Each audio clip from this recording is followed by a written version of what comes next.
Welcome, everybody. Welcome to our first edition of the Sunday Soul Search. Yes, and remember, we don't have to look at the camera. It's a recording, and it goes out on a podcast. So anyone that's been waiting to see us in our faces, we will put obviously this podcast out as a little short video. But anyone that actually wanted to interact with us, you're unlucky, because we're interacting with each other, because that's what we do best. No, all jokes aside, people have asked us to go back live. People have asked to go back and talk about things, and podcast is the way forward. So that's what we've decided to do. So we're pulling ourselves into the 2005. If anyone wants us to cover any subjects in the future, by all means, message either one of us. We will have a set up email account for the podcast anyway, and then we can look at subjects you might want us to tackle. But there will be no interaction on this. I don't know if that's a good thing or a bad thing. For us, it's a good thing, because we can just chat and chat and chat. But yes, our first ever episode of the Sunday Soul Search. And we are quite new to this ourselves, so we are still playing around with our tech. We're virgins. Yeah, we are. So we are still quite, and we're old, so we're not used to all this technology. Well, I'm old, because I've just turned another year older. But yeah, so we are very new to this, so things may change over the weeks of our settings and stuff like that, but that will be us just getting used to this new technology. Oh, why have we come in here? We've come to discuss things. When we put this out, if anyone knows me and Jane, if you don't, you're going to after this session. But if you know me and Jane, we like to discuss things. And sometimes we're pretty much on the same page with things. Sometimes we've got maybe completely opposing opinions on things. And we like to discuss things. And we've shared many a time and many a venue and many adventure, haven't we? We've actually shared a bed quite a few times on West events, yeah. And with that tight, we cut back and have to go room. But yeah, so we like to discuss things. And when we've been on previous shows in other ways and etc., we've had a chance to talk about all sorts of varying things. We're not scared of talking about anything, really, are we? No, we're not. So although we're going to start off light today, because it's our first episode, we don't want to scare people, and we're going to try and scare people. We're going to try and keep it light-hearted and a little bit humour, but obviously serious. A lot of the topics we both know, because we're quite passionate about a lot of things. And a lot of things happen to us, strangely enough, as psychic mediums. It's not just our clients, it does happen to us. We will cover quite a vast range of serious subjects and current topics, and we really don't care what we say. No, not really. We are nice about it, but we have our views like everyone else, and we sometimes see the bigger picture. Maybe, yeah. But we get how it upsets everybody. So there will be no topic barred, is probably the way to say it, isn't it? Yeah. Every topic will be covered if it needs to be covered. Sometimes it might roll into another one, because obviously they do. Topics lead to other topics because they usually are connected one way or another. The three big ones, we won't say them now because we're keeping this episode light, but we know there's three main subjects that always cause, wars, anger, and violence. It's the only way I can say that they do, because they do. And one of those topics in particular, I know we're going to have a great session on, because it's similar to what we practice, I suppose, as spiritual people. But now I'm even confused. Can't remember what we actually talked about previously. Religion. Because that does cause a few upset people, doesn't it? But anyway, we're not going to do that, because today we wanted to more introduce ourselves. If anyone had seen our little preview video we did, we went on live on Facebook to say we were going to do this. We put a few posts out, haven't we, advertising that we were going to do this. We're not sure why or how we're doing this. We might need someone to come in and help us with our tech, who knows. We both have worked previously on a spiritual TV channel, so we are used to doing this sort of thing. That said, we had someone doing all the technical stuff.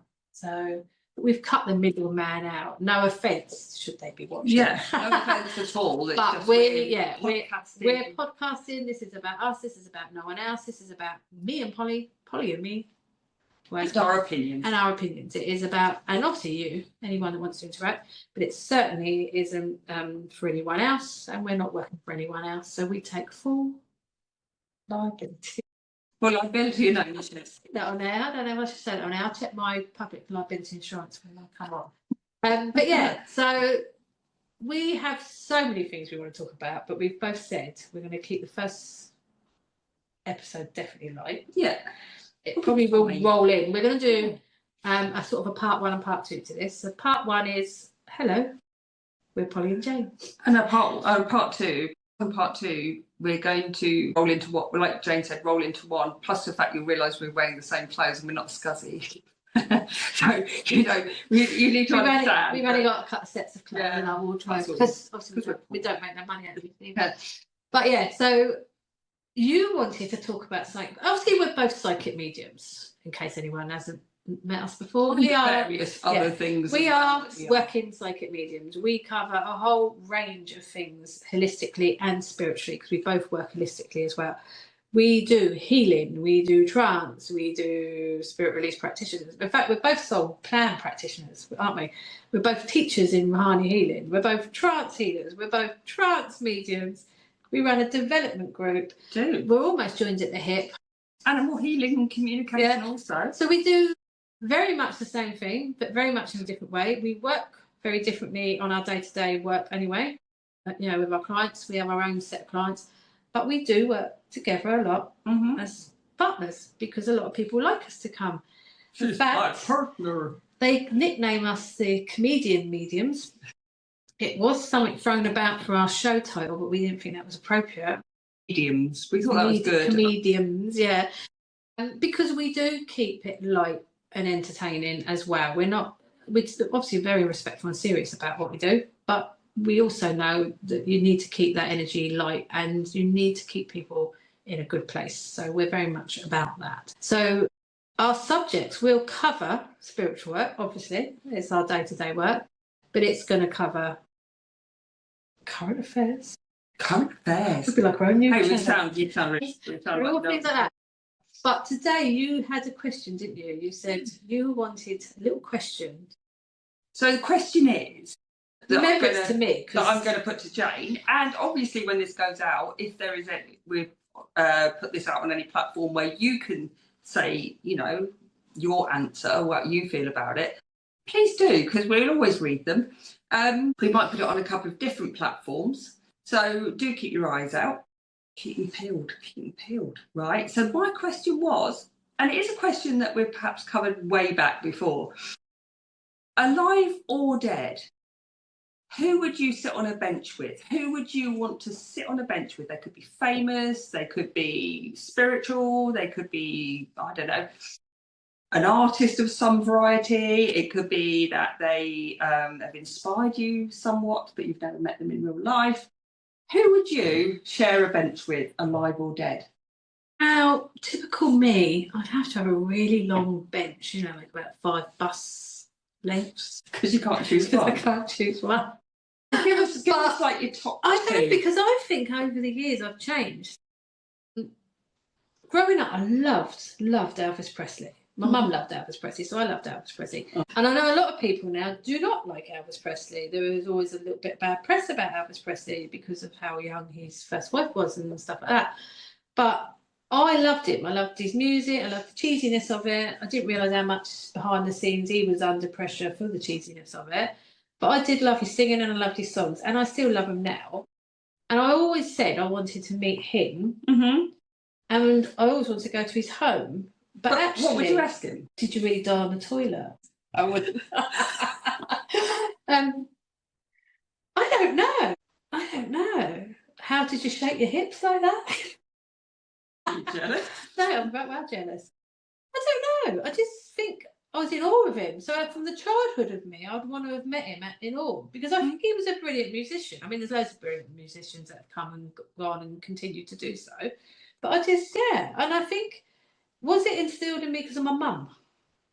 Possibly. But I don't think you'd like something... Or something... is it the mystery around it? Because obviously he got, he came out of the limelight, he got quite poorly, put on loads of weight, tried to do a comeback tour, I know how that is, putting on weight. One minute you look good, next minute you don't, and then you think, well, I don't know if I want to go out and people see me like this. So I suppose, he was a human being like everyone else. How hard was it for him back then, at a time where we all thought it was fun, but actually he was under massive pressure to produce.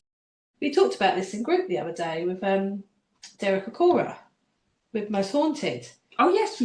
How much he was put under pressure to produce for that show, which took away his ability, because we have the ability, but credibility. his credibility was getting lost because of the publicity in the show, and it's probably happened to many celebrities, mediums, and singers, and anything like. So I suppose my question would be, how happy was he? How truly happy was he? But then he'd have to move along a bit, because that was like the teens. Right. And then I think Michael Jackson would probably have to pop along next to him. I knew you were going to say that. Yeah, only out of curiosity again. Yeah, must be psychic. Because he was a child star that I feel was under massive, massive pressure and really misunderstood. And again, another one that's had bad publicity. Do you think he did what people claimed? Because I don't either. No, I don't. I don't care what anyone says. I don't care if anyone switches off now and goes, I'm not listening to their podcast no more. I don't think he did it. I think we've never discussed that, by the way. I think he was very young. I think he was pressured by his probably father, if you read everything and watch documentaries. He had no childhood and was trying to relive his childhood. I do not believe in any way, shape or form he did anything wrong. He was just childlike. I feel the same. It's almost like when there's any sort of abuse, obviously, I mean, whether that's emotional, physical, sexual, whatever it is in somebody's youth. And, from what I've seen, his father was a hard man, and there was I need a tissue out of all the times I haven't got one. Well, you can't have one. You have to let him know. Right. I'll edit this bit on the video. Being, like you said, under so much pressure and not having a childhood. I mean, he was thrust into performing, being a performing monkey for them. And then he's got, sharing hotel bedrooms with brothers that were apparently doing all sorts of things that they shouldn't be doing in front of a child. I mean, you can't not be hugely emotionally damaged and perhaps retracted. I mean, this is a bit of a... So while he's on the bench, I'd like to ask him what truly went on, because this is the thing. We only know what we hear about, what we read about. We all know that social media is literally blown out the water now. We only got reporters chasing him back in the day, and now it's obviously social media. AI is making things look unreal when we know they're not real. We're actually AI, no, we're not. But no one knows. No one really knows what has gone on in their lives, what they have really done and what they've truly done. And yet we all jump to conclusions of what we want to believe. And what doesn't help is this day and age is the fact that, not everybody, because that is wrong. I'm not personally, but there's a lot of keyboard warriors, and there's all these people that are saying this, that and the other about people. They don't know them. They have no idea about what they've gone through in their life, and they've got absolutely no idea why this, a lot of stories are sold for money at the end of the day. A lot of people that might, because I don't know, have been suing Michael Jackson, probably doing it for a lawsuit and money. Yeah. I mean, it's a good college fund for the kids. I'm not saying it is. Free trip round, but there's lots of things that we don't know. However, we like to think that, because somebody else has said, or somebody else has jumped on the bandwagon, or what have you. And he was probably the most unhappy person ever. I mean, he spent lots of money, didn't he, on all sorts of random things. I remember watching this programme, and he just went in and spent almost millions on these really unnecessary pieces of furnishings for his home and things like that. And I was like, what, you just go in and buy that? You know what I mean? It was like... But then if you've got money, you can. Yeah, but even if I had money, I wouldn't want to do it. I know, but like people... that. And that shows maybe the childlike mentality. But yeah, I mean, there's two pop stars I've put on the bench. There is a whole list of people I'd like to ask questions, even in the living, to be honest. Like, really? Did you actually say that? Did you actually do that? But do you know what? And I know we're going to try and keep it light, so we're not going to go on politics too early into the podcast. But I'd like to see Winston Churchill and Margaret Thatcher on there having a proper old debate about the cut. Yeah, I would. Although I was brought up in a Labour family with Labour values, because I'm working class, I don't know if anyone can tell, I'm common as that.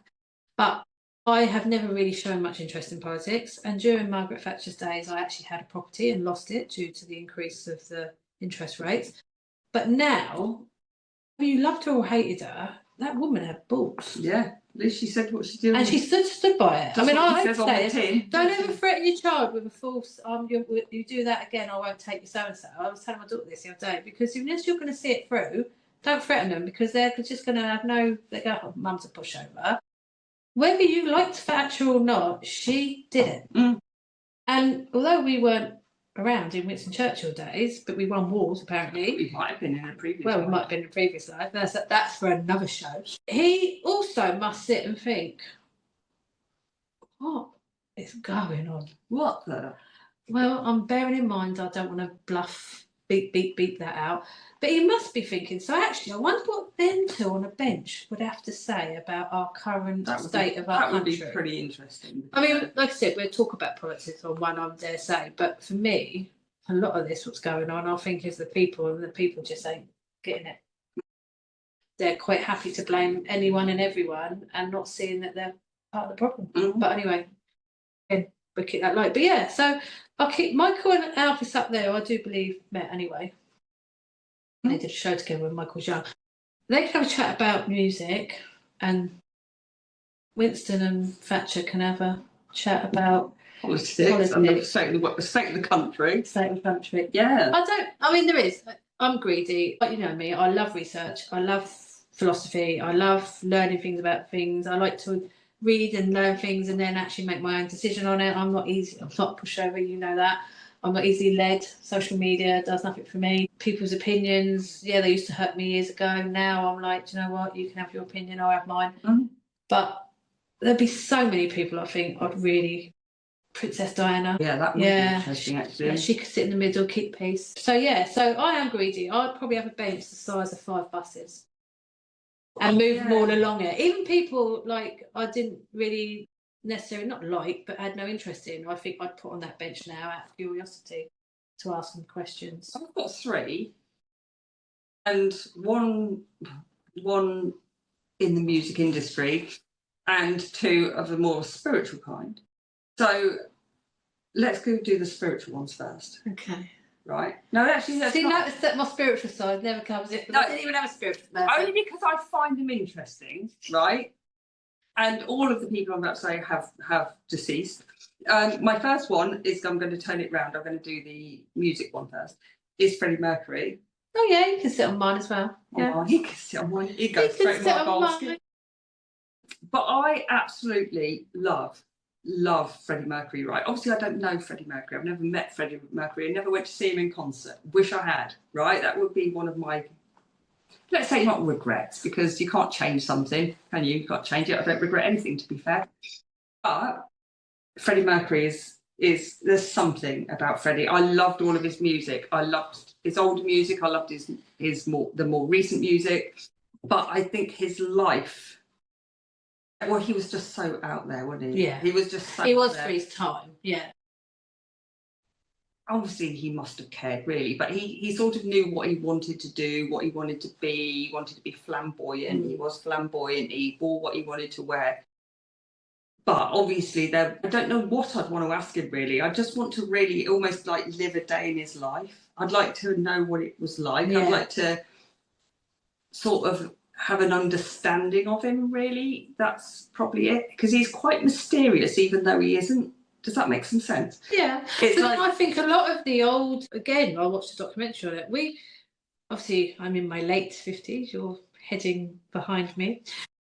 So a lot of these people were quite big in the 80s. I mean, Elvis was big for quite a long time and still gets played now.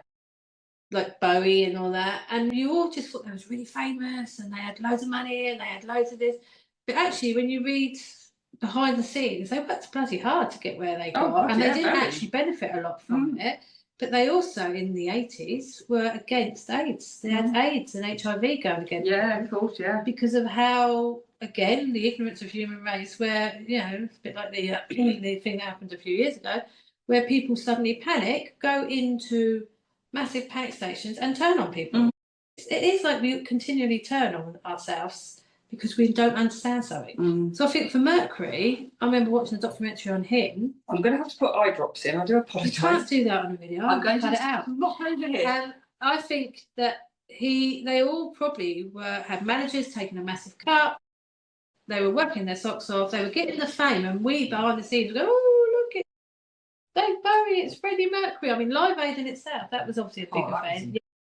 I was a Wham follower. I didn't realise that they really struggled to get. We thought they were famous, but behind the scenes, they were still trying to enjoy what you do. I will be editing that out. So I just think that we have an illusion of them, of how famous and popular they were. And like you said, I wish I'd seen Queen in concert. I'd love to have seen it. I see tribute acts, which were brilliant. Yeah, but I wish I'd done that. I didn't like Queen when I was younger. They weren't. My brother did. Queen was my. Yeah, no, my brother liked you. My brother liked Queen. Yeah, they were right, but that's probably because my brother always used to play Fat Bottom Girl and play it to me and said it was me. And I wasn't even fat in my teens, which was quite insulting actually, but that's my older brother for you. But yeah, no, I didn't. My mum always played music in our house, always. So we grew up with music in our house. Rock and roll, my dad played a lot of jazz and blues, but my mum didn't really play. She used to like, is it John Williams? Something Williams. He used to play. Andy Williams? No, he used to play the guitar. She used to like listen to a lot of that, but not really anything that I would have known, if that makes sense. Yeah. The jazz and blues, all I can remember is jazz and blues being played in our house. We didn't have as much jazzy and blues. My mum was much more, she loved an upbeat, so she was always doing her housework to it. We just always had music around.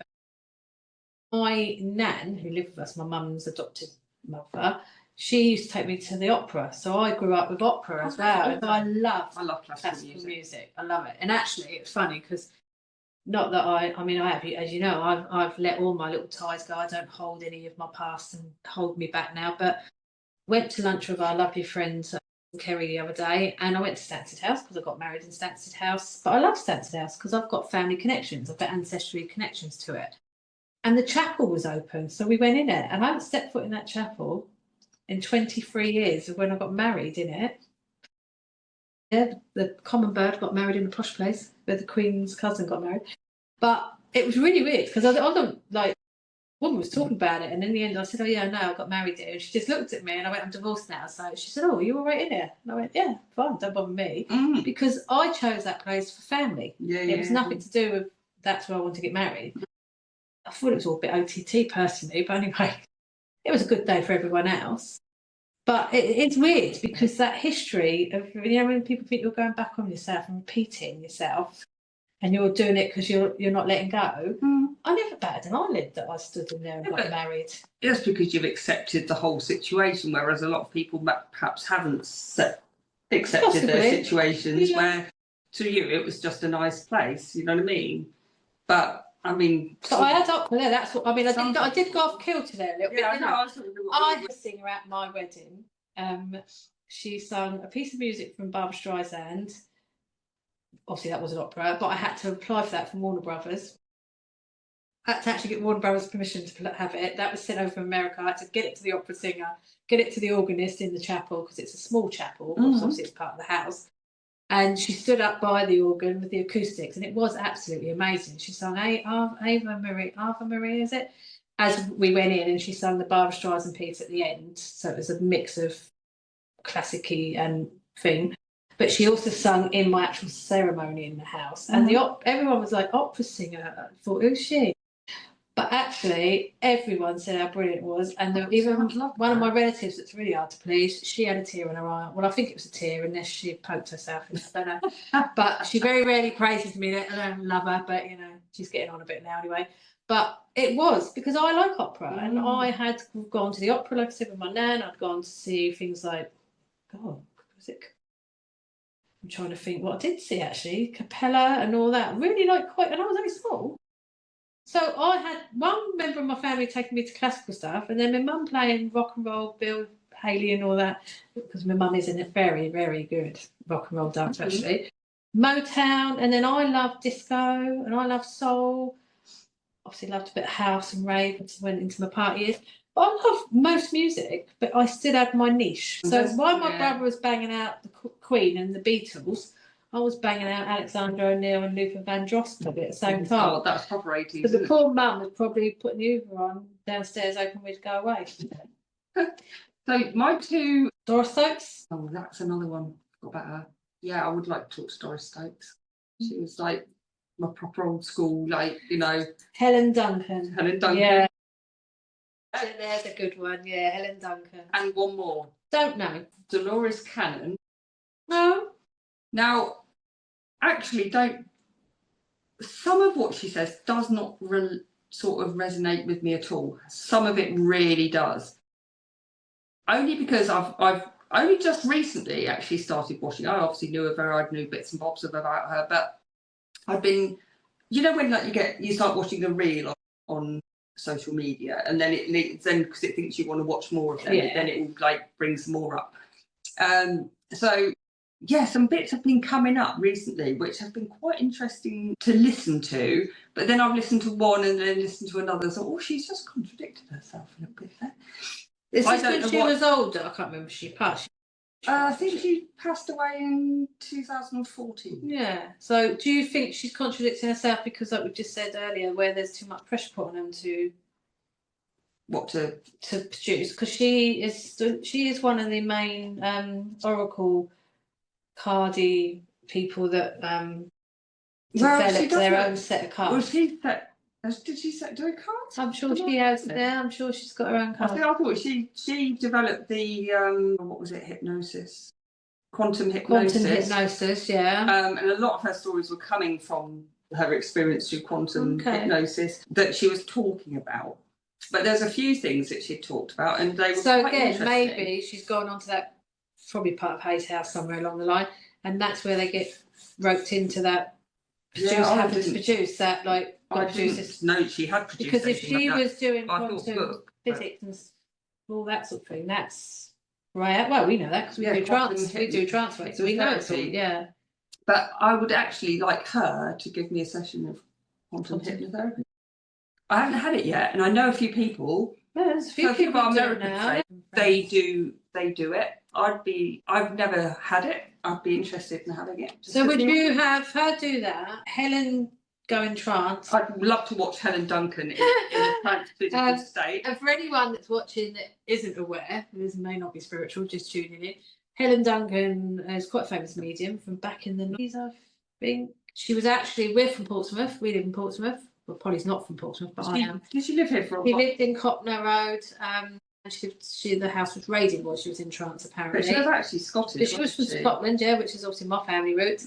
And she was brought down to help with the naval people. She sorted out slums and stuff in Portsea, if I remember rightly. But there was a programme on her once, but they also used her to give information. But when they didn't like the information she was giving, they wanted to shut her up. That's the rumours. So there was... Yeah, basically, I think she explained of a warship or warships or submarines or something.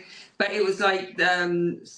there was some information came up about warships or something. It was about it. I think it was about it even being attacked or sinking, and the people that died in it. They did it prior to it happened, and they didn't like it. Yeah, because they were happy to use her when they needed her for the enemy, but when she said too much, there was supposed to be a cover up around it or something like that. And they reckon that's why she was hounded by the police in her trance. So there was basically they burst in, and because she was in such a deep state of trance, it basically did her a lot of damage. And if you read about it, some people would say she already had health problems, which she possibly had. She was a largest lady. Yeah, and some people would say, it was purely because of the break-in and the shock that she endured because she was in such a deep state of trance. But I would love to have watched her. I love to see things. And experience things. It just takes me back to things like, just quickly, which is going off subject. How are we getting on? We're right. We're all right for a minute. Off subject. I like to experience. So like I said, I'd like to experience these people, the pop stars for a different reason, or the musicians for a different reason, but the spiritual people because I like to experience. And I have been to a few things where people raved about them, the situation or the medium or what have you, raved about them like they were literally, sent from God, and went to see them and was wholly disappointed because everybody has umped them up so much, haven't they? And then you get there and you've got all this high expectation of, they're going to tell you your phone number from when you were 3 and Because I can't remember it. I can remember my one from when I I was. can remember my landline actually when I was growing up. But yeah, Can't remember what I did just now. but because that's what I like to experience, and I'm not just talking about mental mediums. I'm talking about physical mediums. One of which got outed on because they got found cheating, which I said when I was there. This isn't real. This ain't real. So basically, I want to see Dolores and Helen, and then Doris Stokes. I'll give you. I want Come Doris on. to give me a reading. I wouldn't mind Doris giving me a reading actually. Helen telling me if I'm doing trance okay. Helen, I think has got a lot of credibility. Yeah. I feel it. When I you think, feel it, yeah, but I think you think back in that time the Witchcraft Act was still in place. So back in that time, it was still very much behind closed doors. It was very just imagine dark. Things were Well, this is it. It's very much. I mean, I remember when we first found out my mum's biological mother, when we finally met some of her siblings and my cousins. We found out that my biological grandmother actually dabbled as a medium and psychic, and apparently I'm the only one in the bloodline that's actually gone on to do it. And I remember the auntie that we met, my mum's sister, saying, "Oh, how weird that you do that," because mother used to hide it in the cupboard. And they lived near an army base, in an army town, it's still in Hampshire. And she said she would lock it all up and shut up and say, "You must not go in there." But she said they poo-pooed it, even growing up, because it was kept hidden. And she said, "Well, if that's what you do, that's what you do, but we don't get it." And I remember just sitting back thinking, how lovely to go back in time. So actually, I'd like to go back and meet my real grandmother, my real biological grandmother, and say, how hard was it? Because I know she went on to get have some mental health issues as well. And we know that this work, if you don't take it grounding in a good way, it can really unsettle you, especially some of the deep stuff we do. Especially if you're not grounded or you don't close. But bring the your way she energy talked centre about back to the growing correct. up, my auntie talked about growing up and saying how it was all hidden away, and I just thought, we are so lucky, even though we get poo-pooed and it's said it's not real by some people, and we get a lot of hate stuff on Facebook and Instagram, or if anyone recommends us, we get poo-pooed, don't we? Not because we're rubbish, well maybe it is, I don't know. But it is interesting to think how far we've evolved in this work, but still have a lot of hatred towards it, like a lot of things in this world. But how much they would have been restricted back then. Oh, massive. So Helen Duncan, it would all be underground. She was a massive figure that was, she was like a weapon that they kept quiet. But when she became out of, they didn't like it. I mean, it's a bit like the aliens, isn't it? What's it, back in Nixon's time, when they reckoned there was a whole aircraft hangar of aliens. There's a man with a big pole outside. That'd be my window cleaner. He does picky flies. If you hear any squeaking noises, it's not anything dodgy going on under the table. It is outside. But yeah, that's quite interesting. We are actually coming around to our time anyway. If you wanted to add something to that before we shut off, I think we are. Or we can move into part 2, talking more about, what would you like to talk about? Give us 5 minutes. And we'll come back to you.